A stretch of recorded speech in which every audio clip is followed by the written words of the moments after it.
Bejo-jo, selamat malam, selamat menyaksikan Suara Taras. Pada malam hari ini kembali lagi bersama saya Sonia. Tentunya kita akan membahas seputaran hal-hal yang menarik dan layak untuk diperbincangkan teman-teman. Saya hari ini kedatangan dua narasumber sekaligus. Langsung saja kita sambut Bapak Calvin Ginting SPDGR. Halo Bapak, selamat malam. Selamat malam Sonia. Oke, dan satu lagi Bapak Roy Fahri Ginting SAMKN teman-teman. Ya, Halo Bejo-jo, Pak, selamat malam.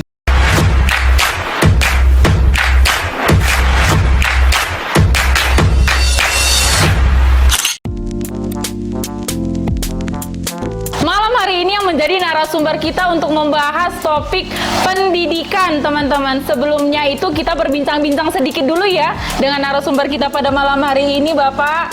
Oke, Pak Roy, apa nih kesibukannya sekarang nih, Pak?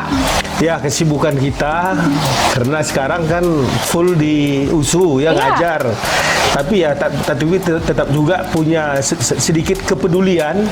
Bagaimana sih kita punya peran sebagai masyarakat di luar Kabupaten Karo bisa memberikan ide-ide dan gagasan kepada bupati kita yang baru, Pak Brigjen Antonius Ginting. Jadi kemarin Sonia mengundang kita untuk pendidikan, kami sangat apresiasi sekali ya, karena ini akan menjadi sebuah nilai-nilai yang bisa kita berikan sumbangan kita kepada pemerintah Kabupaten Karo, dan ini juga akan menjadi masa depan Kabupaten Karo di bidang pendidikan, Sonia. Ya, benar Thank sekali, you. Pak. Terima kasih kembali Bapak. Dan Pak Calvin nih, apa nih Pak kesibukan Bapak nih yang biasa Bapak ketahui dengan julukan Pokat Manguda ya Pak ya? Itu gimana tuh Pak? Saya masih ngajar. Ya, masih ngajar ya Pak.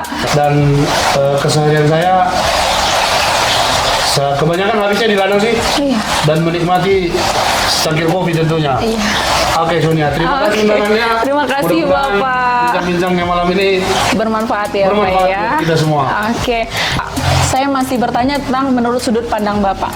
Apa sih itu Pak makna dari kependidikan menurut Bapak sendiri? Baik Sonia. Mungkin kita semua mengetahui bagaimana dahsyatnya Perang Dunia, ya. Perang Dunia ketika sekutu membombardir Jepang, ya. Nagasaki dan Hiroshima itu dibom dengan kekuatan bom atom, ya. Tapi ketika Jepang sudah menyerah kepada sekutu tanggal 15 Agustus 45, Kaisar Jepang Hirohito hanya satu pertanyaannya kepada para panglimanya. Dia bilang begini, Sonia. Berapa lagi ada guru kita di seluruh Jepang?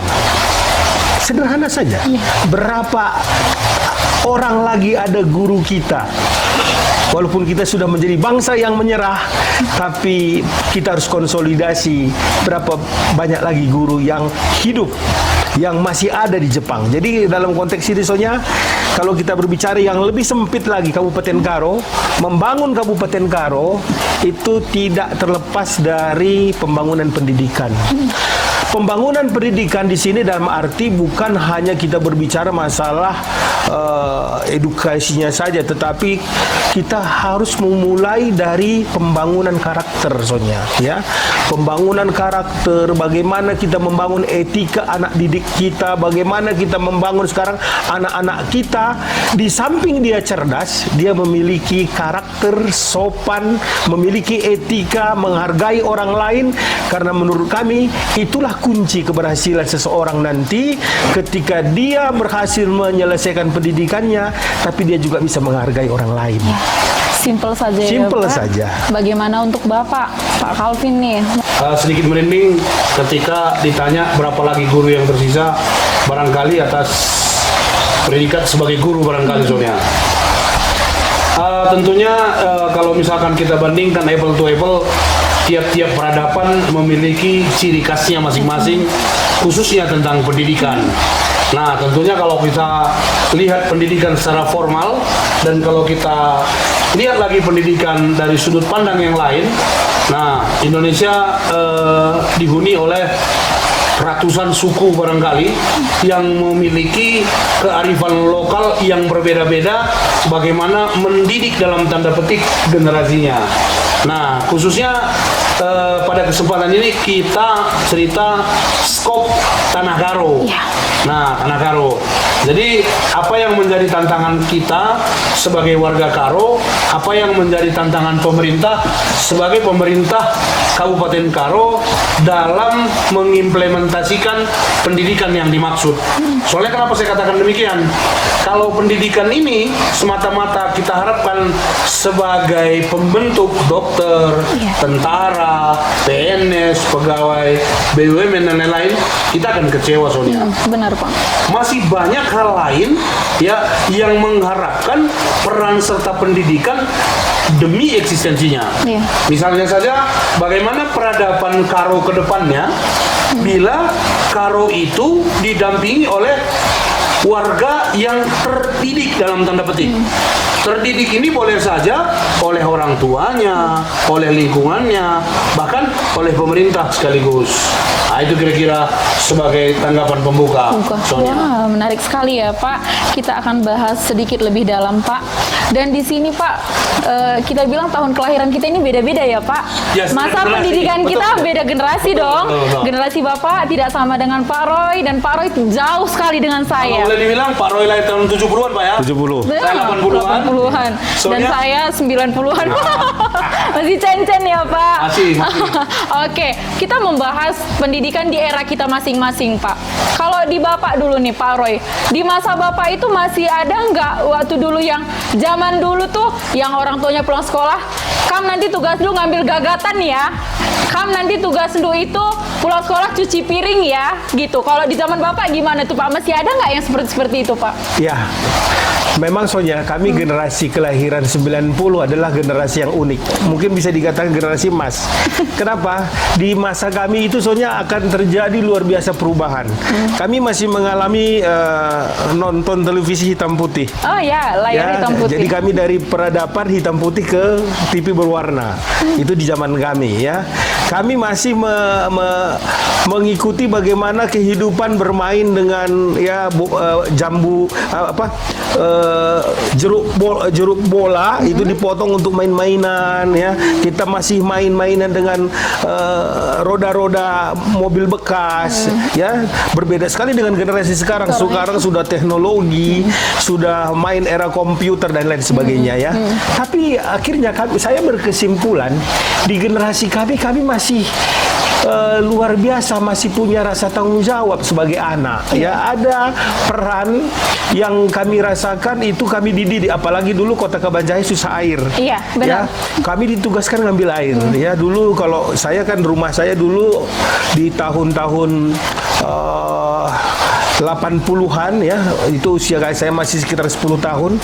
Itu di Jalan Kapten Bangsi itu Sonya, di Pasar Kaget hari ini, itu ada bak umum. Bak umum itu ada bulat dan punya pet, dan kami ambil air di situ. Ambil air di situ karena memang Kabanjahe susah air ya. Jadi kami ambil air pada saat itu. Dan sekarang juga Pak. Dan sekarang juga ya. Nah, jadi orang tua saya selalu bertanya, tugasmu ambil air udah selesai, air udah dimasukkan ke jerigen nggak? Oh iya. Itu punya tugas Sonya itu ya. Lalu yang kedua, saya laki-laki, anak tertua ya. Orang tua saya sibuk dengan pekerjaan. Saya masak. Sampai hari ini saya masih pandai masak. Jadi pendidikan itu akhirnya pendidikan dari rumah yang seperti kata Pak Calvin Wulu tadi, kita lebih banyak waktu kita sesungguhnya di rumah daripada di sekolah. Karena kalau kita di sekolah dari jam 7.30 sampai jam setengah 2. Jam 2 paling lama kita sudah sampai di rumah. Jam 2 sampai siang, sampai sore, malam kita sama orang tua. Karakter kita, didikan kita, perilaku kita sebetulnya terbentuk dari rumah itu ya. Tapi kalau pendidikan formalnya tentu itu akan dididik kita di sekolah. Nah, apa yang saya rasakan hari ini? Saya hari ini punya anak ya, anak daripada adik, anak daripada teman-teman. Saya melihat perilaku sekarang anak-anak kok jauh sekali ya, kok jauh sekali perbedaan antara generasi saya, generasi Adinda Calvin Puluh, generasi apalagi generasi Sonya yang di 90 ya, yang mana anak-anak sekarang semuanya permainannya adalah temjon, gadget ya Pak ya. Iya, luar biasa sampai pedang-pedang. Kadang-kadang saya lihat, apakah ini juga sebuah didikan yang benar yang menyebabkan anak menjadi terdidik menjadi orang yang sadis Sonya? Iya. Karena di situ main pedang, tebas kepala, tembak-tembakan dan lain sebagainya. Sehingga saya melihat kok pemerintah, kok bagian kurikulum sekolah hari ini, kok anak-anak kita disuguhkan dengan permainan-permainan seperti ini, Sonya. Anak-anak dididik bagaimana menjadi orang yang sadis. Iya. Jadi jangan kita bingung. Persoalan bangsa ini hari ini adalah ketika kita melihat tawuran. Iya. Karena mereka dididik dari anak-anak dengan budaya kekerasan tadi, karakter kekerasan tadi. Lalu kita lihat lagi hari ini pelaku-pelaku kejahatan yang pelakunya adalah orang-orang yang masih muda, usianya masih umur 20, 25, 30, bahkan 17, 18. Kok sadis banget. Iya. Jadi ini yang saya lihat sebuah perbedaan yang mungkin ya pemerintah harus segera mengambil tindakan-tindakan dan memperbaiki sistem kita. Bagaimana mendidik anak-anak supaya lebih santun, supaya anak ini lebih sopan, supaya anak ini lebih berkarakter. Ini yang harapan kita, Sonya. Ini kira-kira temuan awal dari apa yang menjadi sebuah misi kita ketika Sonya mengundang kita untuk berbicara ini, dan kita membuka mata hati kepada orang tua kita semuanya agar anak-anak itu jangan diberikan. Ini kita masih berbicara masalah budaya kekerasan di alat-alat elektronik. Bagaimana kalau sudah berkaitan dengan moral, berkaitan dengan segala sesuatu tontonan yang sebelum layak mereka lakukan, sehingga akibatnya apa yang terjadi, Sonya? Ya, kita melihat kemarin di Tanah Karo ada asusila ya, bahkan pelakunya juga yang bisa dikatakan adalah pengurus keagamaan, lalu korbannya juga adalah orang-orang yang di bawah umur. Ini keprihatinan kita hari ini, dan dengan temuan-temuan seperti ini ya kita harapkan pemerintah melakukan perbaikan-perbaikan yang menyeluruh agar hal-hal seperti ini tidak terulang kembali, Sonya. Benar sekali ya Pak. Berarti masa Bapak ini di generasi Bapak itu masih ngangkat air ya Pak ya. Walaupun seperti yang dibilang Pak Kelvin tadi, sampai detik ini pun kabar saya masih kesusahan air ya Pak ya. Oke, masuk ke Bapak nih Pak. Di zaman Bapak tuh gimana tuh Pak? Nah, secara era barangkali zamannya Pak Roy boleh dibilang baby boomer. Zamannya kita boleh dibilang kaum milenial barangkali. Iya. Kaum milenial boleh dibilang kelahiran 80 mungkin itu yang terakhir. Nah, secara experience, secara pengalaman barangkali tak jauh beda dengan Pak Roy. Nah, sampai hari ini kalaulah misalkan mama saya bisa melihat siaran ini, saya mau saksikan di sini bahwasanya dulunya apa yang dibiasakan oleh mama saya ke saya anggap sebuah penindasan. Nah, begini. Artinya setiap pagi saya diamanahkan, saya dibanguni oleh mama saya untuk masak. Saya dibangunin sama saya untuk masak gitu. Saya anggap itu masih capek-capek tidur, masih enak-enak tidur kok disuruh masak gitu. Dan laki-laki pula kita. Dan laki-laki pula, kebetulan kita laki-laki dulu, 3 beruntun laki-laki loh Bang. Nah, untungnya buat sekarang ini Bang, saya masih terbiasa masak teman-teman. Mau masak apa saja, asal halal, saya masak. Nah, jangan yang haram-haram dong. Nah, yang kedua, kebiasaan-kebiasaan yang ditanamkan oleh orang tua saya dulu, ini saya Sonia selalu iri dengan keluarga-keluarga yang surplus jumlah anggota keluarga. Iya. Misalnya sebuah keluarga punya anak laki-laki 4, semua lajang tegap-tegap. Saya iri. Kenapa? Karena saya pada zaman itu disekolahkan berdasarkan keluarga yang sangat pas-pasan. Tapi dengan didikan oleh orang tua saya, pada saat kami sekolah, pada saat kami bertumbuh besar, orang tua saya meminta dalam tanda petik peran kami untuk membantunya. Pada saat itu ke ladang lah, pulang sekolah bersalin baju bukan di rumah teman-teman, Di kebun di ya Pak. ladang. Bayangkan coba, anak seusia kami dulu pada saat itu masih sibuk main layang-layang. Iya. Saya nyatakan lagi teman-teman, saya nggak bisa main layang-layang. Kenapa? Karena sibuk membantu orang tua pada zaman kami dulu. Nah, kalau anak saya pada hari ini setiap pagi minta uang jajan Sonia, kalau zaman kami dulu itu bukan budaya. Iya. Paling gandeng tas, mak, pergi. Selonya gini. Ketangan ya Kalau Pak. sekarang kan cium tangan, ya satu-satunya tuh.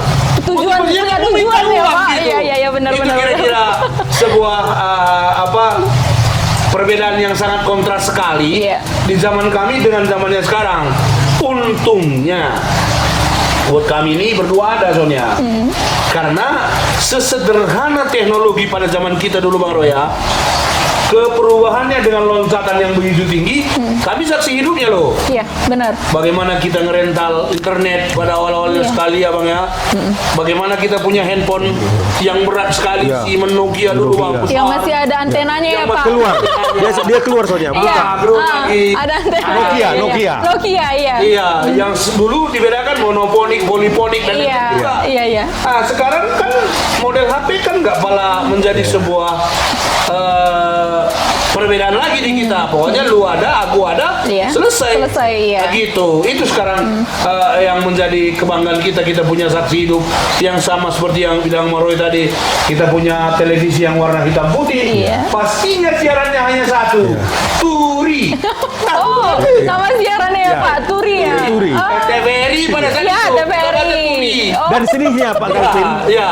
kita nggak punya TV, Ya. tetangga punya TV, kita nonton di kita nonton dari Dari jendela jendela. dan nonton di depan pintu, lalu ditutupnya lagi tirainya, ditutupnya lagi pintunya. Nah, itu zaman itu gitu loh. Itu keuntungan kita. Iya, benar, gitu. Pak. Jadi masih merasakan kesederhanaan itu ya, Pak ya. Iya, sangat kita rasakan kesederhanaan itu pada saat itu. Sehingga kadang-kadang kita merasa sedikit iri melihat bagaimana generasi sekarang menyaksikan instannya, Iya. ya instannya, siap sajinya Benar. sebuah situasi yang sangat kontras dengan kita dulu. Kita jarang pegang uang dulu.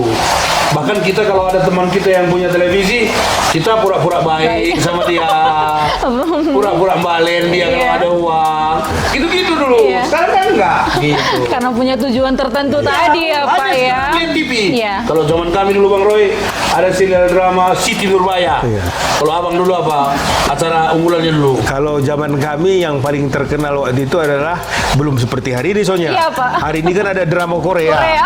Kalau kami Iya. dulu ya ada si Unyil. Iya, Ada si Unyil.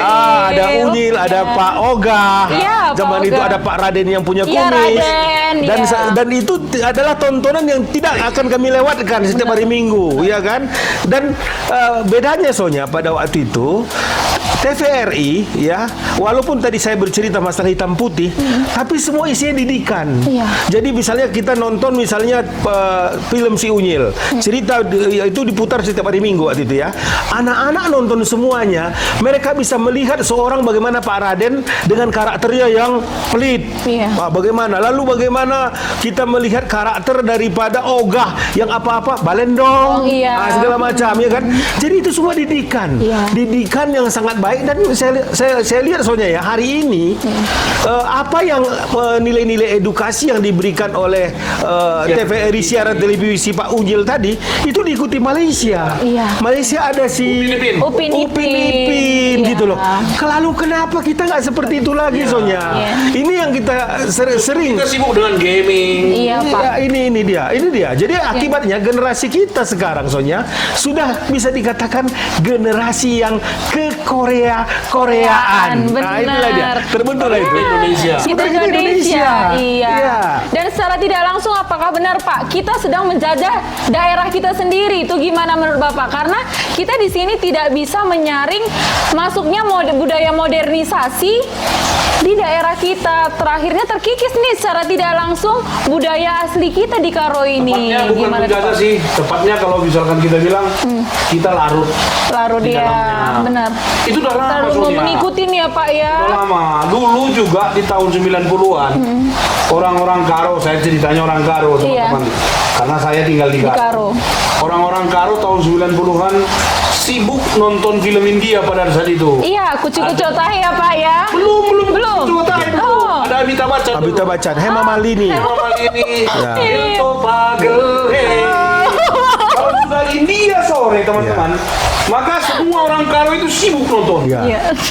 Bayangkan seberapa banyak keuntungan India untuk menyajikan filmnya pada saat itu dan seberapa banyak kerugian kita, sawah kita nggak dibajak pada saat menonton film India Iya. pada zaman itu dulu. Nah, ketika saya kuliah dulu, saya ingat lagi dulu film Taiwan. Ada dulu Meteor Garden. Oh ya. Kalau sudah mulai si Sancai itu, Iya. udahlah, kuliah pun ditinggalkan itu pada zamannya dulu. Nah, sebetulnya itu menjadi sebuah saringan buat kita, apa yang layak pada zaman kita masing-masing, apa yang enggak. Dan sampai hari ini masih eksis. Iya. Tantangan-tantangan, godaan-godaan akan dari luar ke kita. Masalahnya, ada enggak produknya Indonesia yang bisa menghentikan orang-orang luar bekerja? Kerja, iya. Nah, sekarang misalkan ada film Korea sekarang. Pada saat kita menonton film Korea dengan segala kemudahan aksesnya, kita pada saat itu diam loh. Iya, Pak. Nggak melakukan apa-apa. Yang pasti kuota kita habis. Habis, benar. Yang kedua waktu kita, gitu. Yang ketiga psikologi kita. Iya. Terganggu akan mental-mental Korea yang kita miliki Iya. itu. Kita Nah, masuk ke sekarang dunia kita bagaimana sikap kita? Itu kira-kira Sonia. Jadi satu lagi Son, Iya, Pak. di era saya justru tadi cerita di era saya itu biskop hanya tiga Son. Iya, Pak. Satu biskop Ria di Brastagi, Brastagi, ya. satu biskop Ria di Kabanjahe, Jahe. satu biskop Milala. Iya. Dan semua seragam pada hari Jumat ada 2 film. Dupil. Dupil istilahnya. Dan film ini pasti ada. Ya. Akibatnya apa yang terjadi? Seperti yang tadi Sonya di awal katakan. Seluruh lagu-lagu kita, lagu-lagu karo, itu semua ciplakan langsung lagu India. Ada lagu India lagi tren di TV, besok udah muncul lagu di perkolong-kolong lagu India. Jimmy. Iya. Jimmy. Iya, itu dia. Jadi seperti tadi, jadi kita memang tergerus ya.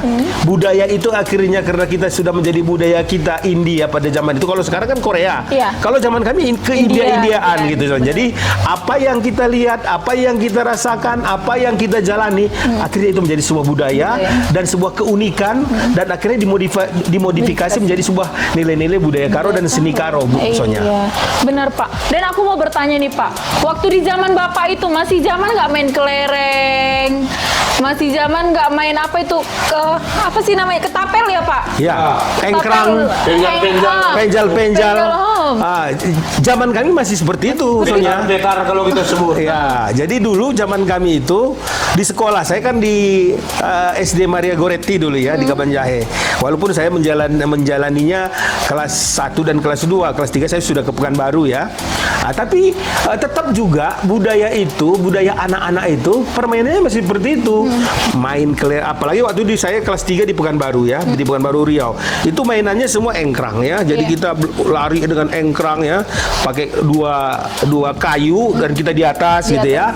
Lalu ada juga budaya penuh dengan sebetulnya edukasi ya, Sonya.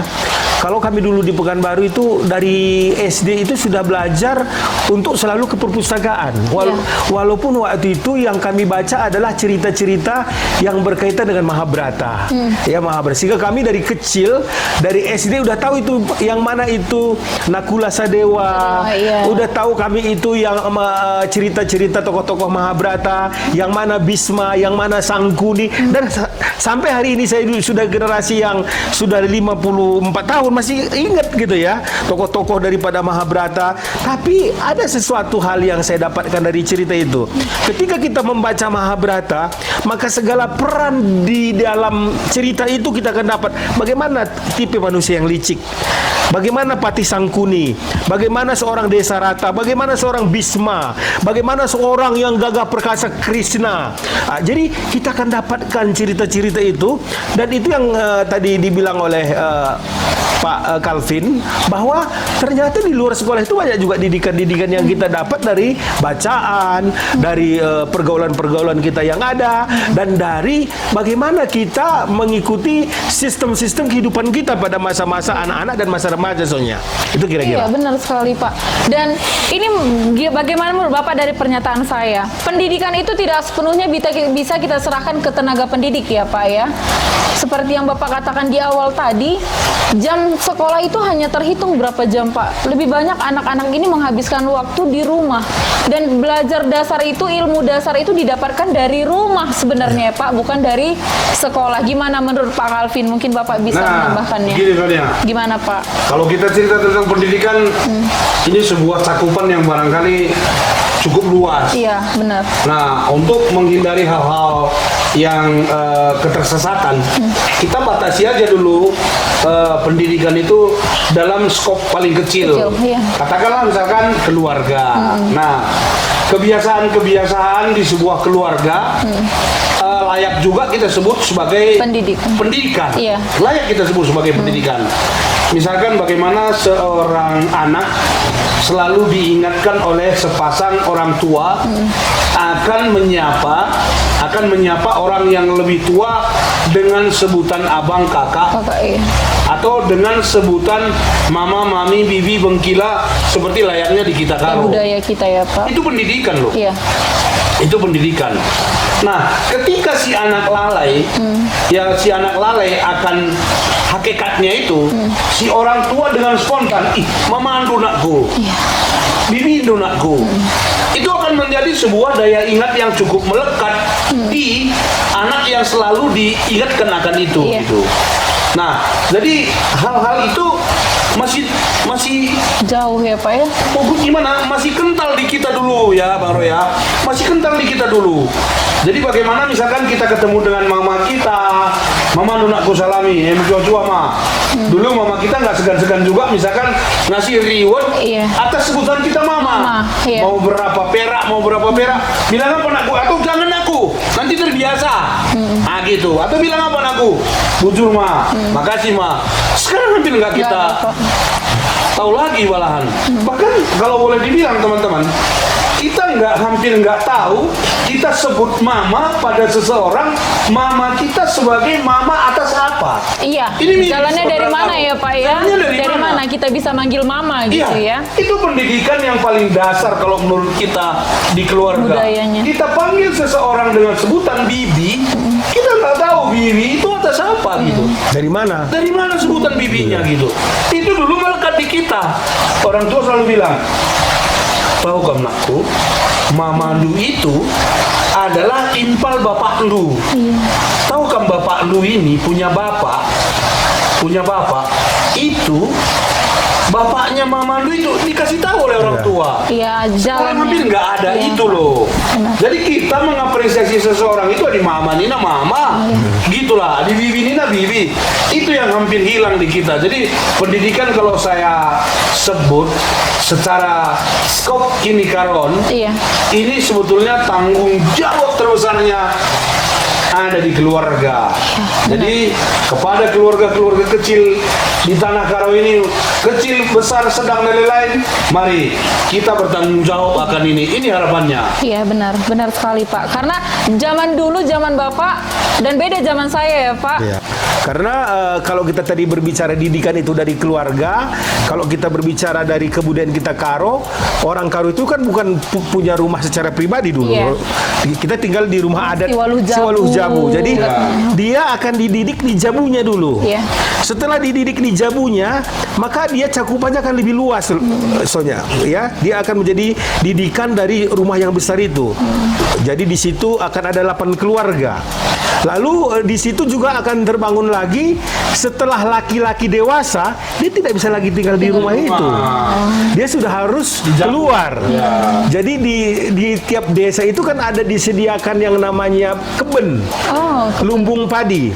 Lumbung padi itu ada ruangan di atas lumbung padi itu. Disitulah anak-anak muda yang sudah akil balik tinggal pada waktu itu. Mereka kan nggak bisa lagi di rumah adat Siwaluh Jabu soalnya. Jadi itu diajari terus di dalam sistem kekerabatan orang Karo juga soalnya.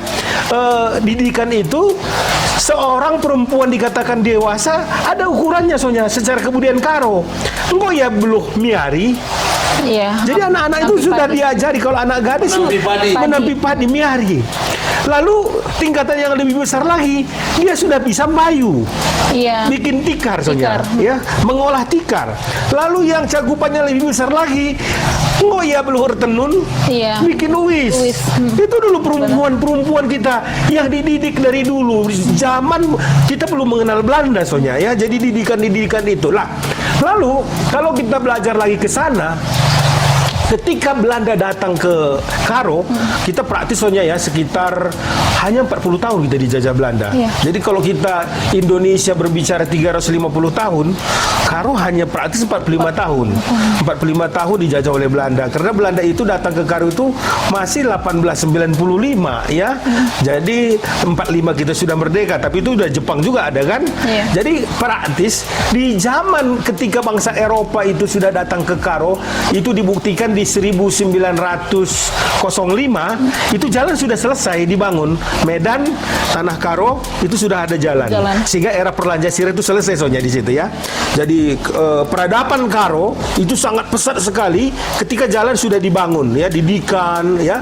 Sehingga pada waktu itu di sisi lain di bawah Karo waktu itu Delhi itu sudah berkembang perkebunan Belanda, tembakau, karet, sawit dan lain sebagainya. Sehingga ini mengakibatkan bangsa Eropa banyak harus datang ke Medan untuk bekerja ya.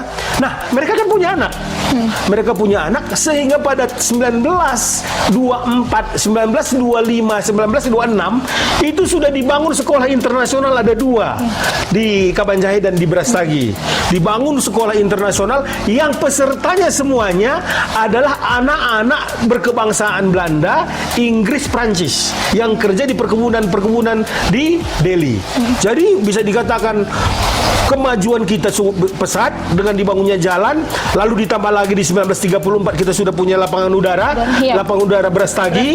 Ini juga membuat pembangunan kita demikian pesat, lalu ditambah lagi dengan berkembangnya bisnis perhotelan. Wisma, hotel, villa itu sangat banyak sekali. Nah, akibat dampak ini apa yang terjadi, Sonya? Tentu butuh tenaga kerja toh. Butuh tenaga kerja.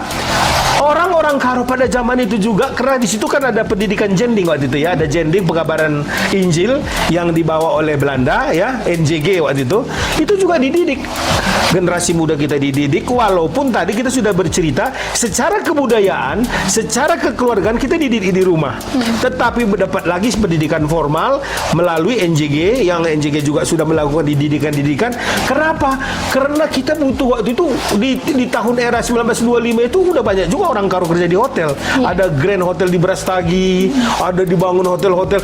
Pesertanya juga diutamakan juga orang-orang Karo yang sudah mendapatkan didikan di keluarga ditambah dengan didikan-didikan yang disiapkan oleh NJG ya, Badan Pengabaran Injil dari Belanda Sonya. Jadi artinya kalau kita berbicara dari zaman pra Belanda datang dan ketika Belanda sudah datang, pasca Belanda datang, tetap pendidikan keluarga dan pendidikan formal itu ada dibentuk untuk menghasilkan orang-orang Karo untuk mengisi setiap posisi-posisi yang ada di Karo pada waktu itu Sonya. Iya, menarik sekali ya Pak. Berarti kalau kita lihat dari segi zaman Belanda dulu, kenapa?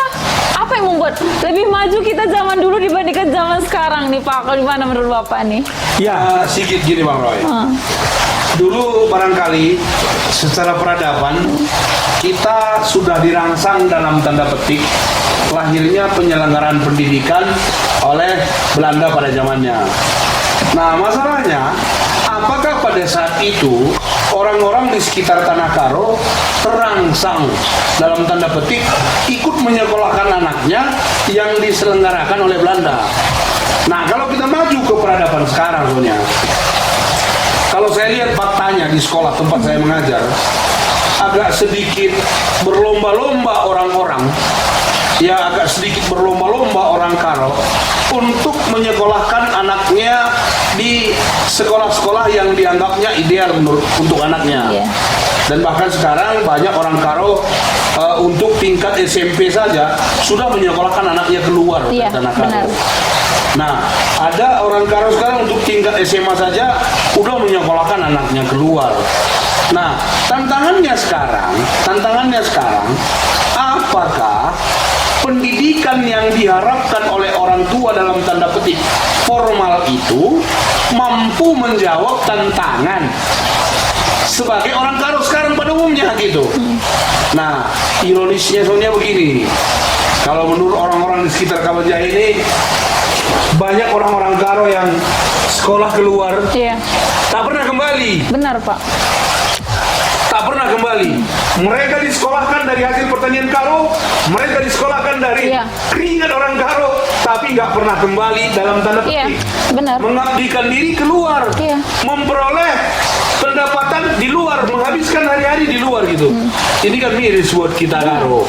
Nah, jadi seperti yang dikatakan oleh Bung Roy tadi, bahwasanya dulunya penyelenggaraan pendidikan itu pernah jaya. Tadi saya tertarik sekali dengan sebuah lapangan terbang sempat eksis Iya, di di Tanah Karo, Brastagi. Brastagi. Bahkan sebagai apresiasi sekitaran itu disebut sebagai jalan Jalan udara. Berarti Karo dalam tanda petik sekarang ini mengalami kemunduran dari segi transportasi udara. Kita Iya. batasi juga. Iya, benar Pak. Nggak ada lagi transportasi Nggak ada udara lagi. sekarang gitu. Nah, dulu sempat diselenggarakan sekolah internasional. Nah, sekarang pun kalau di sekitar Medan banyak sekolah Internasional Pak. internasional. Ada nggak orang Karo di situ? Nah, ini tantangannya saya Dan kira. ada nggak di Brastagi dan Kabajai hari di sekolah internasional? Nah, itu. Nggak ada Pak. Nah, itu tanggung jawab siapa coba? Iya. Ah. Itulah kita bertanya ya Pak. Iya, gitu. Pertanyaan. Tanda kutip kita. Pada yang bergoyang. Apa sih perbedaannya Medan dan Brastagi hanya menempuh jarak 2 jam ya Pak? Betul. Kenapa di Medan itu bisa didirikan sekolah internasional dan di Tanah Karo enggak? Nah, gini Son. Kalau kita mau apa lagi? Kalau kita mau lebih spesifik lagi, 33 kabupaten kota di Iya. Sumatera Utara ini sudah banyak kabupaten kota yang menyelenggarakan sekolah unggulan. Iya, Mereka dididik dengan local wisdomnya mereka. iya. Ironisnya, banyak kita mengirimkan anak-anak kita untuk sekolah di sana. Tentunya anak-anak kita itu akan dididik dengan local wisdomnya mereka. Iya. Sekarang, kalau kita tanya lagi ke kita, berani nggak kita menyelenggarakan pendidikan yang unggul di sekitar kita dengan mendidik anak-anak generasi kita dengan local wisdom kita? Iya. Saya kira, Sonia, dengan kearifan lokal Karo ini, kita sanggup bersaing. Iya, benar. Teman-teman, sanggup bersaing dengan filosofi kita, mergasi 5 tutur siwaluh rakut Iya. telu perkade-kaden si 10 tambah sada, itu menjadi sebuah slogan kita dalam membangun partisipasi kita untuk Indonesia emas kemudian. Kemudian benar Pak. Nah, ini sebuah tantangan buat penyelenggara pemerintah sekarang. Peka nggak ke sana gitu. Nah, kalau hanya penyelenggara pemerintah hanya sibuk membangun jembatan, bangun jalan, bangun rumah dan lain-lain dengan mengesampingkan membangun karakter kita mau Susah jadi apa? Pak, susah Pak. Karena Bapak pernah ingat nggak di SMA Negeri 1 Brastagi yang saya alumni SMA Negeri 1 Brastagi, saya itu sempat ngerasain RSBI Pak. Kenapa tidak mencapai ke Seenggak SBI? Apa itu kira-kira? Rintisan. Rintisan Sekolah bertaraf internasional. Yang sedapnya dulu pada zaman Pak Coli itu. Iya, Guru yang mau, guru yang menyelenggarakan RSBI itu diajari Pak Colia bahasa Inggris. Iya. Begitu diajari bahasa Inggris, digaji loh datang Benar, ke sekolah, belajar komputer, belajar bahasa Inggris. Itu jago itu Pak Colia Iya, itu Pak. dulu pada Benar. zamannya dulu. Sekarang nggak ada nggak gitu. iya. Ah itu tantangannya. Saya lah di situ salah satu alumninya Pak. Saya merasakan RSBI dan itu tanda tanya besar sekarang sama saya karena saya pun selaku seorang pendidik. Kenapa hanya Tanah Karo ini masih bisa mempertahankan RSBI aja tidak sanggup? Ya. Belum masuk ke SBI-nya gitu. Nah. Tuh. Di sini sekarang saja kuncinya. Jadi saya rasa memang apa yang menjadi misi tim Sonia hari ini di situ ya. Kita lihat Pak Bupati Karo, Iya. Pak Brigjen Antonius. Ginting. Kemarin visi misinya masih ingat nggak Sonia? Visi misinya adalah mewujudkan Karo beriman, Iya. Karo berbudaya, Karo modern, Karo unggul, Karo sejahtera menuju Indonesia emas. Emas, iya. Berarti kalau cerita unggul di situ berbicara pendidikan loh. Iya. Nah, oleh karena itu sekarang pertanyaan kita Pak kepada Pak Antonius Ginting, untuk mencapai Karo unggul itu sekarang apa upaya Pak Antonius? Iya. Ini sekarang yang penting hari ini kita pertanyakan nanti kepada Pak Antonius. Iya. Apakah Pak Antonius juga sudah punya tim untuk menggali kembali Sonia? Iya. Bagaimana era tahun 25 orang Karo itu sudah hebat loh. Benar. Ya, orang Karo itu sudah punya sekolah internasional di daerahnya. Orang Karo itu di tahun 34 sudah punya lapangan udara loh. Iya. Lalu di bidang kerajinan bisa dikatakan sekarang vokasi, ya. Orang Karo dengan si Bayak Lingga waktu itu sudah punya sekolah perstekstilan. Iya. Sekolah tenun lingga. Tahun 30-an. Tahun 30-an Bang udah. Jadi sekarang kayak Pak Bupati kita harusnya dipetakan soalnya. Iya. Sama seperti pengalaman soalnya tadi di SMA Brastagi tadi Iya. kan. Kenapa ini hilang? Iya. Kenapa tidak? Sudahkah Pak Antonius Ginting dalam masa jabatannya hari ini sudah memasuki 60 hari masa jabatannya untuk 100 hari ke depan Iya. mendata berapa hotel di Tanah Karo yang membutuhkan SDM dari Karo? Atau hanya sibuk untuk menjaga kebersihan Tanah Karo aja, Pak? Iya, ini juga. Oh, itu perlu kita pertanyakan ya, Ini Pak. juga nanti ya. Tapi sebetulnya soalnya saya berpikir saya kemarin ketemu sama Pak Bupati ya dalam ramah tamah dengan cendekiawan Karo 2 hari yang lalu. Saya pertanyakan kepada Pak Antonius, apa yang saya katakan? ASN itu ada program Jumat bersih ya, Ya, soalnya ya. setiap Jumatnya. Setiap Jumat sekarang ASN sudah bekerja semuanya. Tapi saya mengatakan ini hanya untuk membangkitkan semangat orang Karo dalam skup besar untuk membersihkan rumahnya soalnya. Iya. Jamuna ipesikapna. Benar. Sebab saya bikin slogannya waktu itu sama Pak Bupati, Mela Melket. Artinya Mela Melket di sini adalah bagaimana orang Karo kebersihan itu dimulai dari rumahnya. Nah, sekarang kita berbicara pendidikan soalnya. Tadi kita sudah membahas, kita punya sekolah internasional, kita punya lapangan terbang, kita punya sekolah perstekstilan di Lingga. Lalu si Bayak Lingga juga dulu sudah bikin sekolah bank. Tiap desa sudah berjalan. Di tahun 30-an orang diajari untuk menabung, membuat kredit, bahkan kita dulu udah punya bank kerajinan namanya, bank kerajinan rakyat. Nah, apakah ini semuanya sudah ditabulasi sehingga nanti ketika Pak Antonius berbicara Karo Unggul itu memang sudah selesai dengan sumber daya manusianya. Ya, sekarang hotel-hotel soalnya ya. Sekarang soalnya lihat sekarang kafe-kafe luar biasa Banyak perkembangannya sekali, Pak. di Tanah Karo ya. Iya. Nah, pertanyaannya, untuk mendukung kehadiran kafe-kafe itu tentu kita harus punya bartender, kita harus punya juru masak kita. Apakah ini semuanya sejalan dengan kemajuan kafe, dengan kemajuan restoran, sebanding nggak dengan pendidikan para orang-orang yang akan menyajikan makanan yang enak, roti yang enak, kopi yang luar biasa? Apakah sejalan? Apakah ini sudah ada? Apakah Bupati, pemimpin kita sudah memfasilitasi didikan-didikan untuk mengisi daripada kemajuan-kemajuan Karo dengan kemajuan daripada industri pariwisata ini tadi Sonya? Ini yang kita harus pertanyakan Sonya. Tapi di sini saya melihat Pak, kita mungkin sama-sama tahu ya Pak, Bapak Antonius Ginting ini mempunyai sekolah juga ya Pak. Sekolah ya? unggulan ya. Dan jadi bukan hal yang asing mungkin untuk seorang Bapak Bupati bisa dengan sigap menanggapi hal-hal yang sangat sederhana seperti ini ya Pak ya. Tentunya kita lihat apa sih Pak bedanya Medan dan Brastagi? Kenapa sih di Medan bisa ada sekolah internasional, di Tanah Karo enggak? Toh nanti yang bersekolah di sana seperti yang dikatakan Pak Calvin tadi, orang Karo yang untuk membayar uang sekolahnya tadi di sana itu ya hasil dari Tanah Karo ini loh gitu. Lalu tidak kembali. Tidak kembali lagi ke sini gitu. Jadi begini, kalau kita membandingkan Pak Antonius dengan beberapa hari kepemimpinannya dengan bupati-bupati pendahulunya, tentunya tidak fair dong. Kenapa Ya. Bapak bilang? Apa alasannya nih Pak? Artinya kita bilang tidak fair karena masih terlalu dini untuk menilai dalam tanda petik seorang Antonius. Ya. Masih terlalu dini. Masalahnya kalau kita perbesar skopnya, misalkan sebuah lembaga pemerintah Kabupaten Karo, ya ini kan skopnya makin luas nih. Bagaimana dulu spirit pemerintah sebelumnya yang punya niat menyelenggarakan sekolah-sekolah unggulan misalnya. Dulu pernah kalau nggak salah di zaman KCC dulu kalau nggak salah, pada zaman Pak Dede dulu, Karo Ya. Community College. Ada. Zaman Pak Karo Jambi dulu, Karo Jambi. pernah Yayasan Pendidikan Karo Jambi dulu. Ada ya Pak. Ada juga dulu. Tapi kami dulu pertama bikinnya. SMA Plus kan kami pertama yang buat. Ya itulah, artinya kan selesai juga tuh Ya, Bang. zaman Pak Sinar. Di zaman Yayasan Pendidikan Karo Jambi kita juga dulu di sana. Ya. Nah, orang-orang yang tidak lulus diterima di SMA Negeri 1 Kawanjae, kita selenggarakan tes beres, lulus, kita didik, di tahun ketiganya tamat sebagai SMA, lulus di perguruan tinggi favorit juga pada zamannya.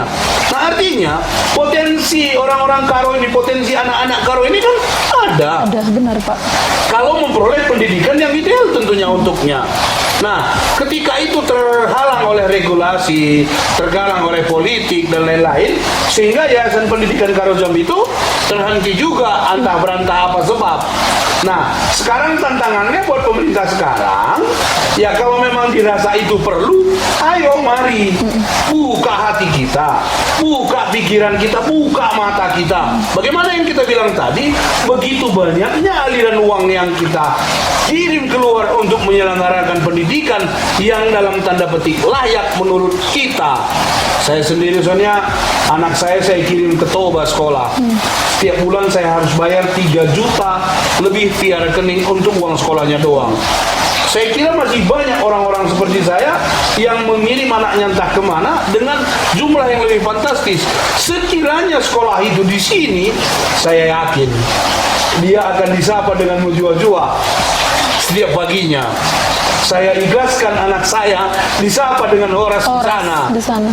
Itu dong. Apa nggak sedih saya? Benar Pak. Itu. Jadi tantangan pemerintah hari ini, turunkan dong egonya. Mari sama-sama kita lihat ke depan. Mari sama-sama kita lihat peluang di 100 tahun Indonesia Merdeka. Surplus demografi itu peran kita sebagai apa? Pelengkap penderita kah? Iya. Atau ikut sebagai bagian dari dalam itu? itu. Nah, itu tantangannya. Jadi saya kira kembali ke topik kita tadi tentang pendidikan itu tadi, saya lebih konsen kepada warga Karo umumnya. Mari ya kita selenggarakan pendidikan dalam skop keluarga dulu. Iya. Kalau urusan pemerintah akan diselesaikan dengan cara pemerintah. Tapi kalau urusan keluarga ini tanggung jawab kita. Benar. Tanggung jawab kita. Kalau pemerintah akan diambilnya tanggung jawabnya, porsinya dia. Sekarang kalau menurut keluarga kecil kita, apa yang sudah kita berikan? Jangan semata-mata kita salahkan. Kalau misalkan anak SMA nggak sanggup masak nasi, bagi kau jadi guru mah. Gitu. Iya, benar. Sakit lo sebagai guru. Benar Pak, benar. Sakit. Benar. Kalau misalkan anak SMA nggak sanggup ngepel lantai, bersihkan rumah, lah kok jadi guru mah. Iya. Di sekolah nggak pernah kita anak-anak ngepel loh, Son. Benar Pak. Itu. Dan saya juga merasakan hal itu ketika anak ini nggak bagus menjawabnya. Oh, itu ajaran gurumu ya? Nah, sakit dong. Gitu Pak.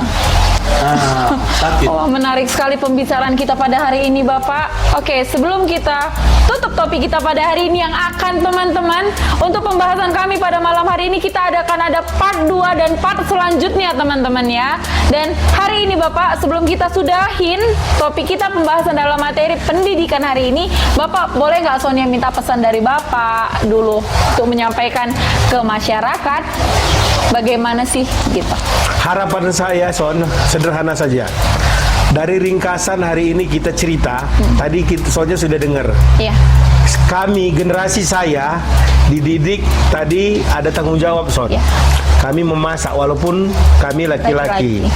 Tapi percayalah, dengan didikan kami memasak, kami akan menjadi suami yang ideal bagi setiap wanita. Oh, amin ya, itu Pak. dulu satu. Kenapa? Kami pandai memasak. Iya, benar. Lalu yang kedua, Son, kami juga akhirnya punya sebuah oleh-oleh dengan pandai memasak itu. Bila sekolah kami tidak selesai, walaupun tadi waktu kami sekolah juga budaya masak ini bisa kami jadikan sehingga akan lebih menghemat karena kami bisa masak di kos-kosan kami pada waktu itu kuliah. Tapi ini juga bisa kita jadikan potensi menjadi entrepreneur untuk buka restoran. Ya, Pak. Karena sudah belajar kita masak ya. Yang ketiga, apa yang pesan saya kepada masyarakat ya, didiklah anak kita yang kita mulai dari rumah ya, didik karakternya, didik wataknya, didik perilakunya, sehingga dia akan bukan sebagai generasi yang pintar dan cerdas, tapi dia juga menjadi anak-anak yang punya karakter, punya etika dan punya moral. Lalu yang terakhir, Sonia, saya harapkan kepada Bupati kita, Bupati Karo, dari hari ini petakanlah semuanya permasalahan permasalahan pendidikan di Karo yang kita mulai dari pendidikan karakter, pendidikan moral, lalu ditambah lagi dengan fasilitas di sekolah soalnya. Iya. Mungkin nanti selesai kita melakukan dialog ini, kita bisa melakukan roadshow ke sekolah-sekolah di Tanah Karo untuk melihat bagaimana sebetulnya keadaan SD dan SMP di Kabupaten Karo, sehingga nanti Pak Bupati kita Pak Antonius Ginting punya sebuah peta yang apa yang harus diperbaiki. Apakah pendidikan itu kita mulai dengan perbaikan gerbang sekolah atau tembok pagar sekolah, ya itu. Apakah di situ kita akan mengacu atau kita memang memperbaiki dulu mutu dan kualitas pendidikan kita, mutu dan kualitas anak didik kita. Bagaimana guru-guru kita berikan satu pendidikan bagaimana dia bisa mengajari anak-anak kita menjadi orang-orang yang kelak, yang seperti yang kita katakan tadi, generasi yang cerdas, generasi yang pintar, tapi memiliki karakter dan moral. Saya rasa itu Sonia. Terima kasih. Terima kasih Bapak. Bagaimana dengan Bapak Kelvin? Boleh kasih pesan sedikit Bapak? Oke, terima kasih. Pemerintah sekarang sedang sibuk mengatakan sekolah gratis. Saya bilang kalau gratis nggak sesuka hati milih menu. Pastikan maulah suan gadung lu, suan pokat lu, suan Durin. durin lu, suan susunan lu maulah. Supaya apa? Supaya bebas kita menyekolahkan anak kita kemana saja. Kenapa? Karena tantangan dunia sekarang begitu kerasnya. Mari persiapkan generasi kita. Generasi kita akan mempersiapkan dirinya.